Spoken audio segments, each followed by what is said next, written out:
Assalamu alaikum, people. I am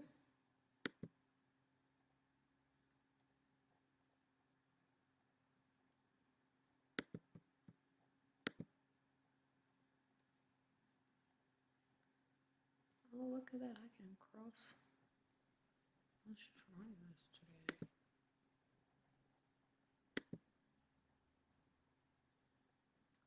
Awesome. Good morning and happy Monday, people. I am in the process of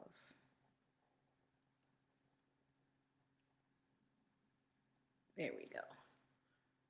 I got it all. I think we're live. Okay, we are live everywhere. We are live. Well, not everywhere. Well, we're live in all the places that count, right?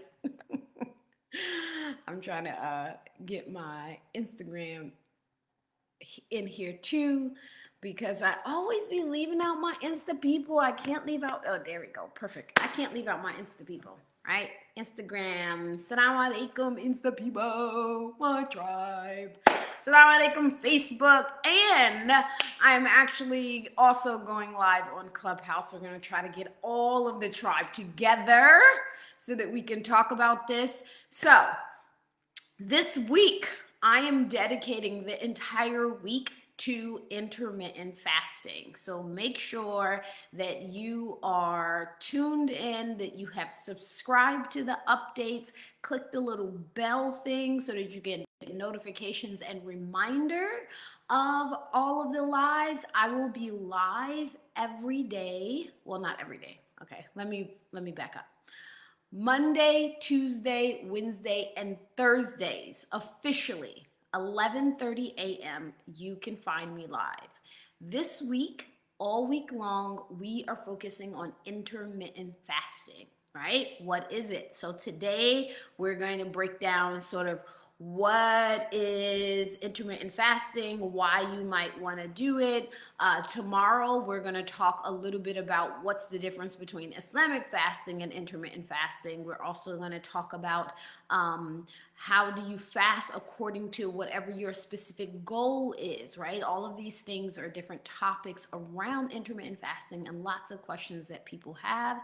So I am going to start off today by trying to give you just quick 30 minutes. Now, if you've tuned into my live, know that it is a struggle for me to get off this live in 30 minutes because I just want to just pour everything into you. But I'm going to try to pour it slowly throughout the week, okay? Wa alaikum salam, Tamla, on Facebook.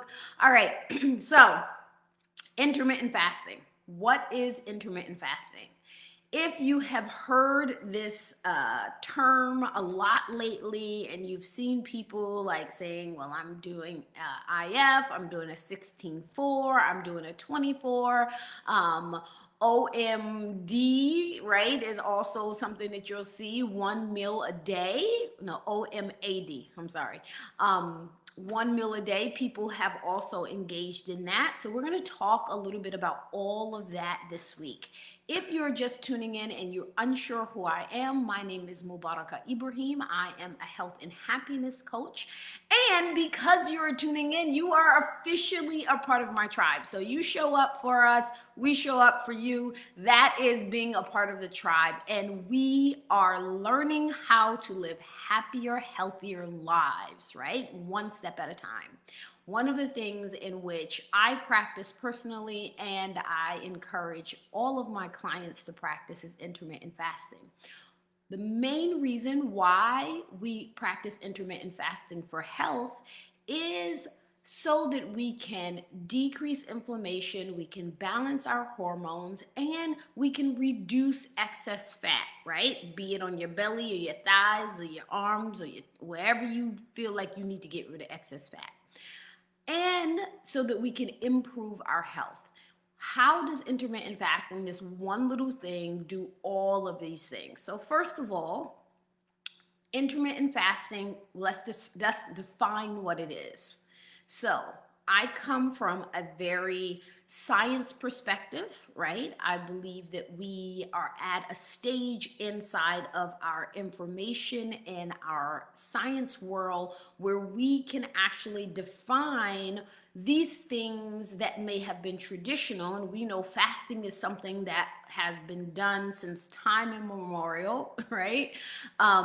It was prescribed to many of the prophets. People who were not in organized religions have practiced it as a means of spiritual enlightenment, as a means of becoming more self-aware. So fasting has been done for thousands and thousands of years.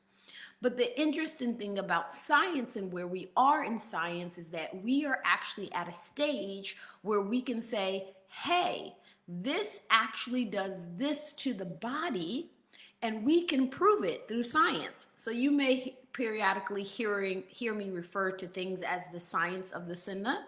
And I tend to say that when we find clear connections of physical and spiritual development, right? Things that we have known traditionally, spiritually, and now we have science that actually says, hey, this does this, but it's always been traditional. So that's my term, science of the sunnah. All right, intermittent fasting. What exactly is it? Intermittent fasting is a term that's used in exchange with another term called TRE, time restricted eating, right? In which researchers look at what are the physiological changes that happen in the body when you go more than 12 hours without consuming any food. Ding, ding, ding, key point. If it is not a minimum of 12 consecutive hours, then it is not intermittent fasting, and there is none of the physiological benefits that we look to fasting to give us. And again, we're talking about the physiological benefits, not necessarily the spiritual benefits. So if you're Muslim and you're tuning in, we are going to talk about the difference between Islamic fasting and intermittent fasting tomorrow, right? And so today I want you to think just in terms of intermittent fasting when we talk about fasting in general. So 12 hours, ding, ding, ding. That is a really important point for you to know. So you cannot consider it intermittent fasting and look for the physiological benefits if you're going less than 12 hours. So if you eat your last meal at 8 p.m. and you wake up at 6 a.m. and eat something, you have not gone 12 hours without food. It is not intermittent fasting. Right? You must go a minimum of 12 hours, and that is the very minimum. So physiologically, why is 12 hours considered the minimum when it comes to intermittent fasting? Because it takes 12 hours for your liver to deplete itself of glucose. Right? So we talked about before how when you consume glucose, it first goes through your bloodstream, right? And then it goes to the liver, and the liver converts it into glycogen. Well, the liver has a limited amount of storage, right? And when it is stored in the liver, then it is only there for a maximum of 12 hours. After 12 hours, your liver actually depletes itself of glucose, and your body starts looking to burn fat as fuel. So, ding, ding, ding, second point that's really important with intermittent fasting. One, or actually two things that I just mentioned is important for you to understand. One, the goal of intermittent fasting is first to deplete your liver of glucose, because once that happens, your body then starts to burn fat as fuel. So that's super important. The second important point of what I just mentioned about intermittent fasting is that that depleting your body of glucose, depleting your liver of glucose, what happens is your insulin level then begins to lower. So every time we eat something, even if you're on a low carb diet, the way that our body responds is it raises insulin level. It's just a part of the physiological response of eating. So even if you're on a low carb. When you're on a low carb diet, your insulin level does not go up as high as if you ate a piece of bread or a piece of fruit or any type of high carb food, but it still does slightly raise. In order to get any of the physiological benefits of fasting, then the goal is for you to reduce your insulin level, right? So none of those fasts that tell you, well, just drink juice all day or just juice this and right, you're doing a juice fast. Technically, there's really no such thing as a juice fast. Technically. Because if you look at fasting for the physiological benefits of fasting, if you're drinking juice, and I don't care if you went and picked the apples from an organic farm that is, blessed with crystals. I don't care what it is, okay? It does not matter. It being all natural, it being organic, it being alkaline, it being whatever other adjective you want to put on it, does not change the macronutrient ratio of a food. It changes the micronutrient ratio. It does not change the macronutrient ratio of a food, all right? So, raw sugar, granulated sugar, turbano sugar, whatever you want to rename sugar, it is still sugar, okay? So let's just make that abundantly clear. It being all natural, it being organic does not change the macronutrient of a food. It does not make it less carbs. It does not make it less fat. It does not make it less or more protein. Being all natural is just means how it was grown and where it was picked. Does not change the macronutrient. It can change the micronutrients of a food, which means the vitamins, minerals, and electrolytes, right? So for people who did not see some of the lives I did last week really quick, your macronutrients are fat, carbohydrates, and proteins.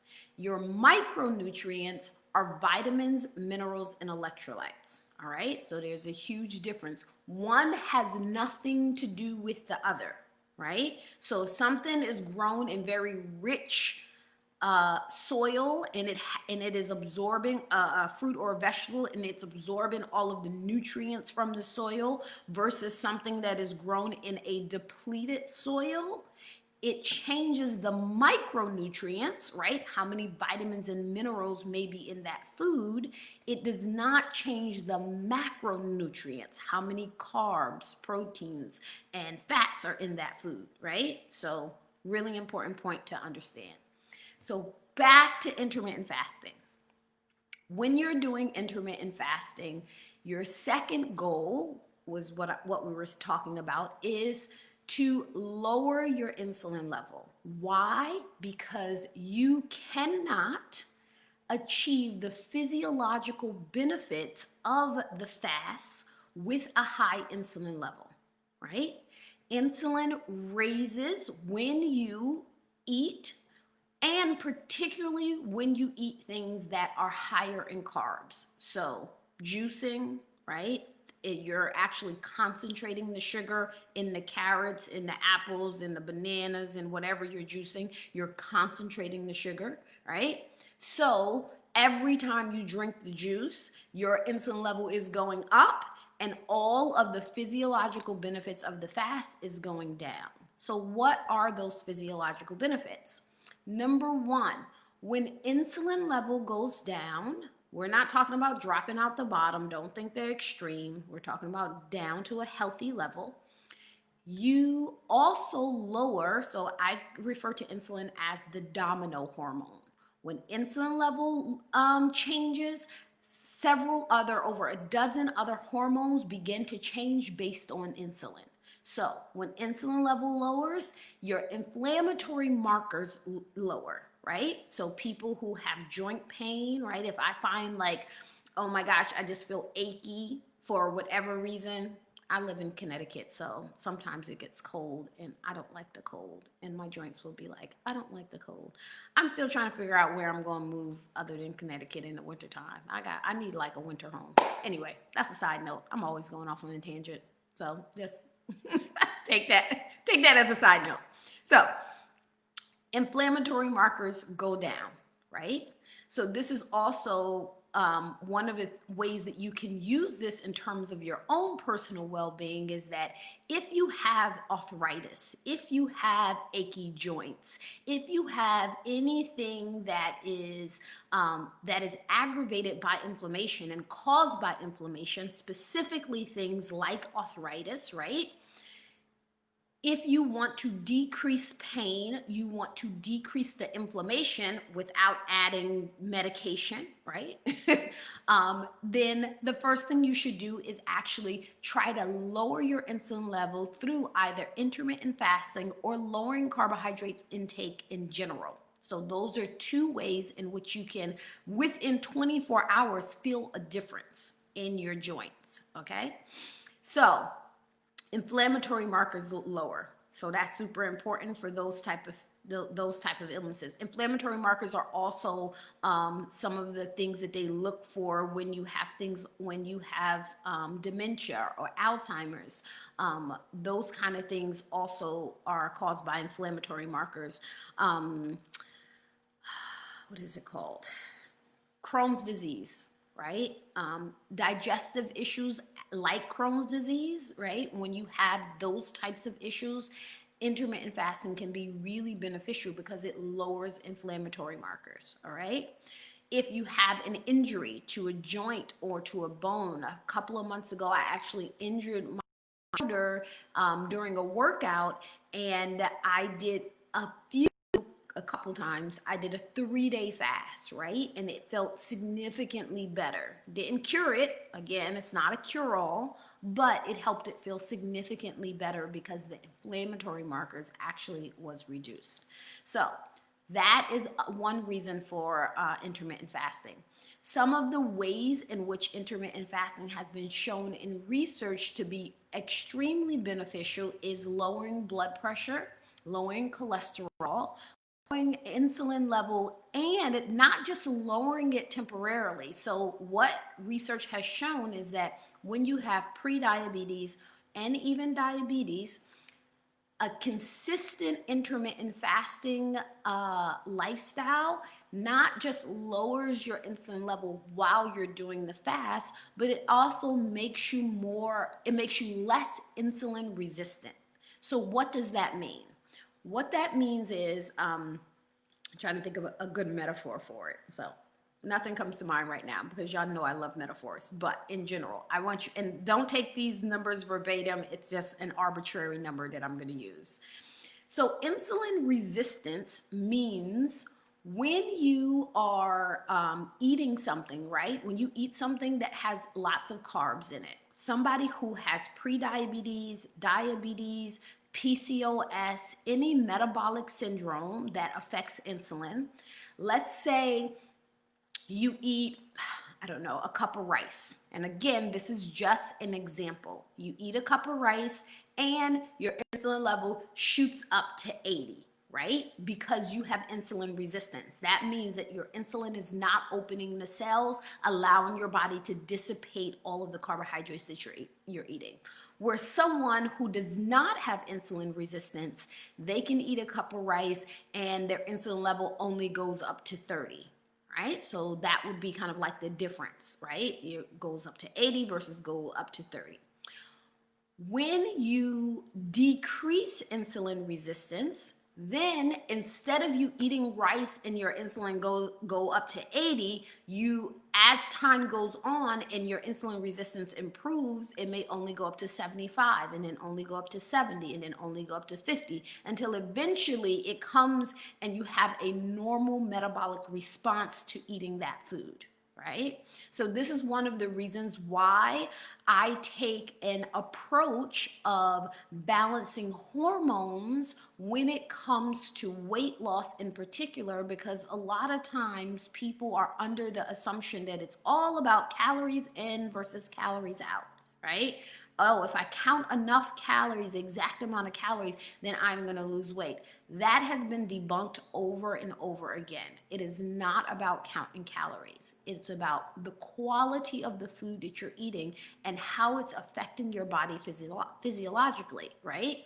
People who have insulin resistance, you know how if you have a metabolic syndrome, you may say, you know what, I went on vacation and I went off my normal eating habit and I was eating a whole bunch of junk food and I gained 5 pounds. Whereas my girlfriend was on the same vacation with me. She was eating the same things I was eating and she didn't gain any weight. Now, the difference between those two people can be one person actually has insulin resistance and the other person does not. So the person who has insulin resistance, instead of your body absorbing and dissipating all of the nutrients from the carbohydrates, your body is actually storing those carbohydrates as fat.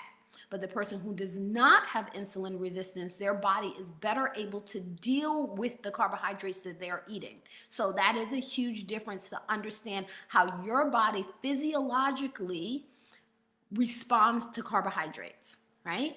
And it can change as you got older. I know me at 44, I cannot eat the same way I did when I was 24. I absolutely can. I would definitely gain weight, right? And I've seen it. I've tried for like a week or so, and that wasn't really working for me. So the body changes a little bit, and your insulin tolerance changes as you get older. And one of the reasons why people will feel stuck in terms of their weight loss is because they're trying to do at 40 what they did when they were 25 or what they did when they were 30. And it's just not working, right? And that's the reason why you're not working. Now, doing intermittent fasting can be extremely beneficial. All research has been done on this, and it has been shown over and over again that it not only lowers your insulin resistance while you are fasting, but consistently doing intermittent fasting can improve your insulin sensitivity. So, 2 terms for you to know. Insulin resistance is what we described before. That means that your body isn't letting the nutrients inside of the cells to dissipate, to distribute it. Insulin sensitivity is the opposite of insulin resistance, right? So improving insulin sensitivity is what's going to be helpful. So if you're interested in doing intermittent fasting, the things that I need you to take into account is a couple things. Number 1, know that it has to be a minimum of 12 hours, and anything more than 24 hours is not considered intermittent fasting, but rather it is considered an extended fast. So for this particular live, we are only talking about intermittent fasting, when you go without food for less than 24 hours. On Thursday, I'll talk about the pros and cons of extended fast, but we will get to that. When you're doing intermittent fasting, there are several protocols that you might see floating around on the interweb. So there is a 16-8, right? Excuse me. 16-8 is when you go 16 consecutive hours without consuming any food. You are allowed to have water, black coffee, and green tea that has no sweeteners and no creams in it. So again, the reason why you can have those things is because they do not raise your insulin level, right? Yes, I know people are going to ask me put 100 different types of teas inside of the comments. Well, can I drink this tea that I have? Can I drink that tea? I would recommend you just stick to plain water, coffee, green tea. Water, coffee, green tea. That's the only thing that you can have during your intermittent fasting. And staying very hydrated is really important. So a 16-8, what that means is going 16 consecutive. This is my 4th thing that I need you to understand. It is 16 consecutive hours. So you can't get up in the morning at 6 o'clock in the morning, have yourself a little something to eat, and then say, I'm going to fast for 4 hours and then a little something to eat. You remember we used to do that as kids, like when you're first learning how to fast Ramadan, and you'd be like, and I used to do it with my kids, like, okay, you can fast from breakfast into lunch. Ooh, you didn't have a snack, you're fasting. Well, we're grown-ups, we don't do that no more. Right? I just be honest. I'm being honest with you. We're not fasting between breakfast and lunch and in between lunch and dinner. Right? You're grown-ups now. When you are doing your intermittent fasting, so one window is that 16-8 window, 16 consecutive hours. So what that looks like is stop eating at 8 p.m. at night, and then you get to eat your first meal at 12 noon the next day. The second thing that you will often see is having a 24 window, right? A 24 means that you are going 20 consecutive hours without eating, and you have 4-hour window in which you can eat. And then some people do a 24-hour fast, which means they're just going a full complete day without eating consuming any calories or foods with calories, and then they eat regular the next day. Now, each one of those things has its own benefits and its own protocol, and we will talk about that as well later on in the week. But I want to give you kind of like an overview, right? An overview of what intermittent fasting is, why you want to do it. Again, intermittent fasting is also it's also referred to as time-restricted eating. I'm going to give you a couple of resources that I think are excellent resources in terms of intermittent fasting.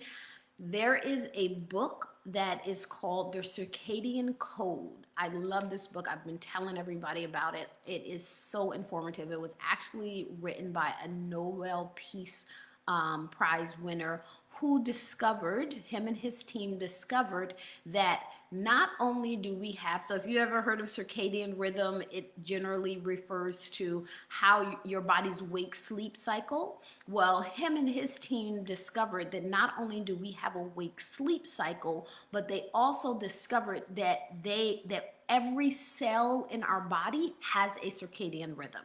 So, for example, the reason why you don't want to eat late at night is because the cells in your digestive system literally slow down at night, because now they're ready to restore, repair, divert energy to other parts of your body that does the restoration and detoxification of your body while you're sleeping, right? So something that you ate at 12 o'clock in the day can take eating the exact same thing. Eating the exact same thing at 12 o'clock at night can actually take twice as long to digest, right? So that is a part of what his research was about, but it's a very, very good book based on science. Really shows you the practical application of how to apply the science. That being one thing, like don't eat late at night, even if you're not doing intermittent fasting. And it has a lot of really good information in it. So that is one resource that I actually highly recommend. And that is, I think I think that's all I want to kind of like sum up today. So I'm going to look at just a few questions because I saw there was a few on Instagram. How do we fix insulin resistance?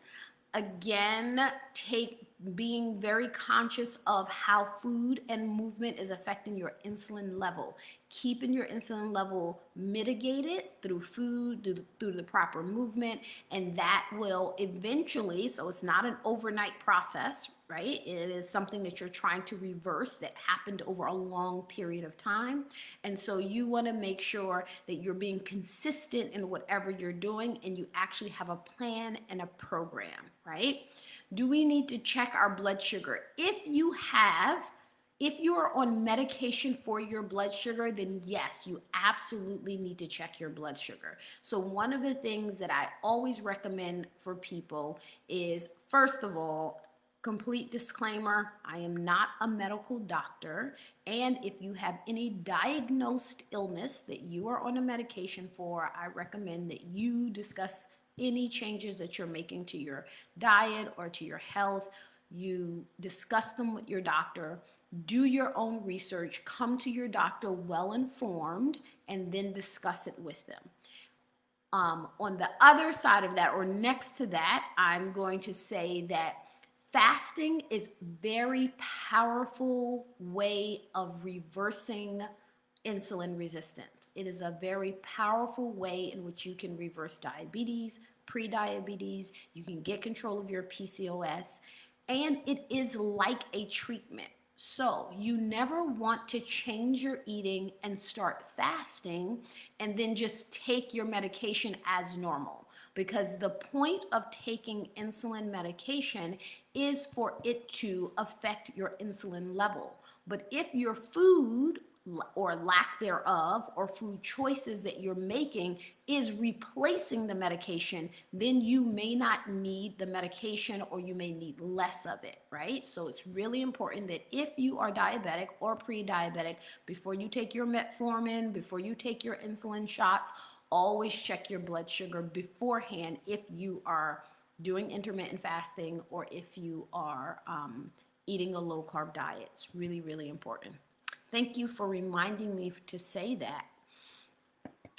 Is there a way that we can fast with you or have a fasting buddy or challenge?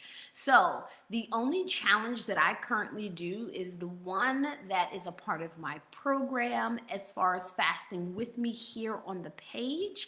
That's kind of going to be challenging to do because everybody is inside of a different time zone. So where it is currently right now 12 in the afternoon for me, for some people it's 6 p.m., for some people it's 8 p.m. But the challenge that I do and which I coach women through, that you can find out, you can get on the wait list for the next time that we open. It is mr40method.com. So the letter M, the letter R, the number 40 method.com, and you can get on the wait list and you can certainly join the challenge. We will talk about breaking fast and things like that later on in the week. Alhamdulillah, Nahid, I am very glad that it was beneficial for you. The name of the book is The Circadian Code. I believe his last name is Pal, P-A-L, who is the author. I can't remember the first name, but it's called The Circadian Code. Can we fast a few days a week, or does it have to be daily? You can certainly fast a few days a week. I recommend that you start off wherever you are, right? If you're doing this on your own and you want to start incorporating it into your daily plan, I recommend that you start off with 2 non-consecutive days, right? If fasting is going to be a challenge for you, start off with 2 non-consecutive days and make it a goal to eventually add each day, right? As long as you are trying to reverse, right, any type of metabolic dysfunction, whether it is weight loss, because excess fat is a metabolic dysfunction. If you're trying to get control of your insulin level because your doctor told you that you're pre-diabetic or diabetic, if you have PCOS, if you have any type of metabolic dysfunction, then I would recommend that your goal be to make this a lifestyle, meaning a daily thing that you're doing. Once you have reversed any or all of those metabolic dysfunctions, then go to my lifestyle is twice a week, right? But in order to get all of that under control, you need to be able to be consistent inside of your intermittent fasting, right? How soon do you see change? How many months of fasting? I'm going to assume that you mean change in terms of your insulin resistance.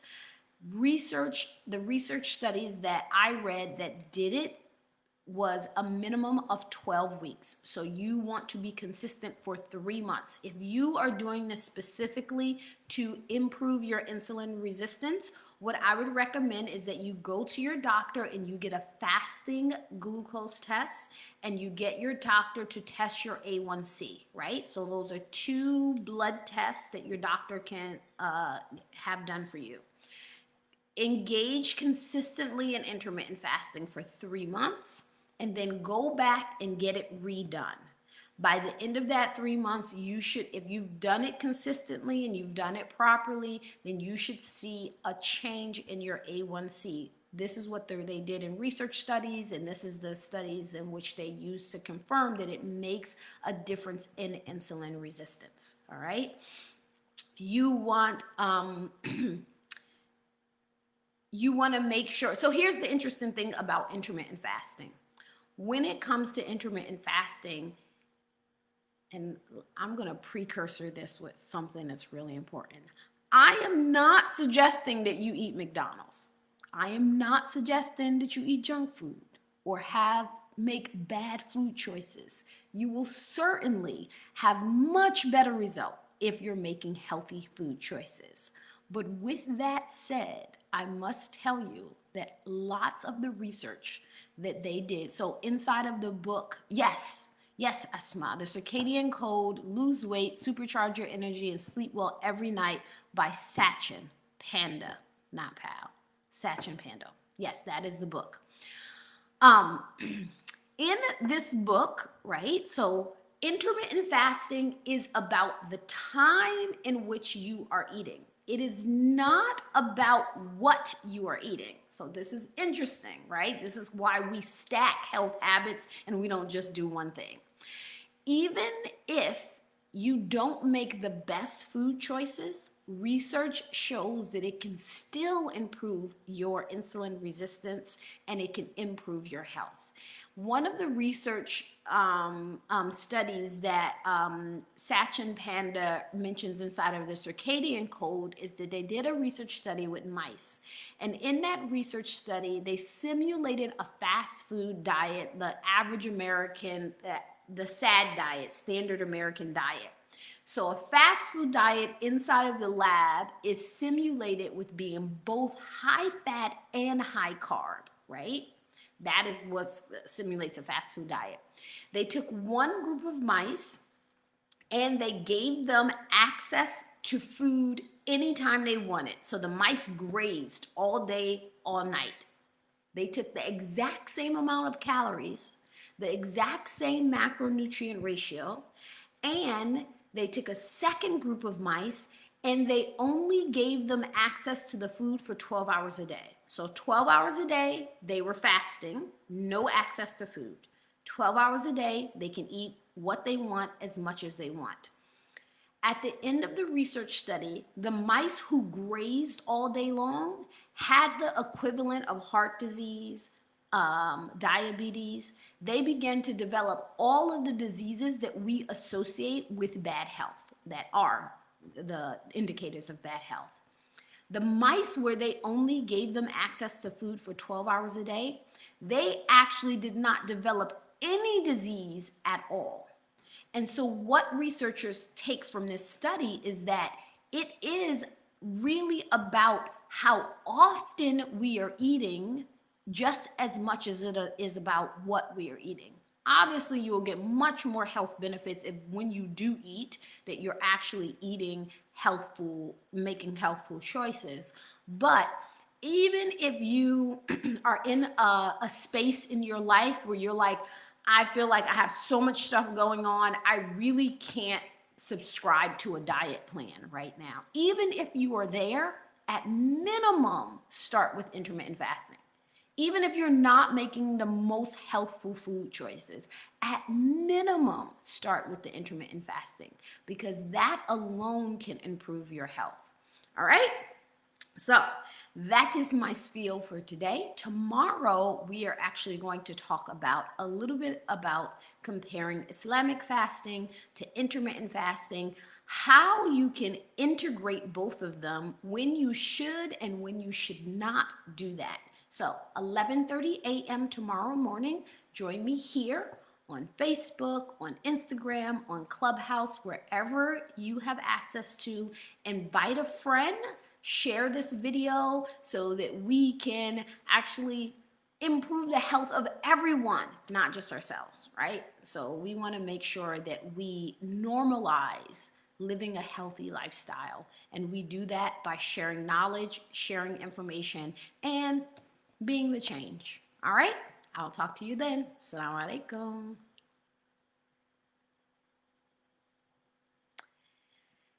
I rate people. Talk to you later.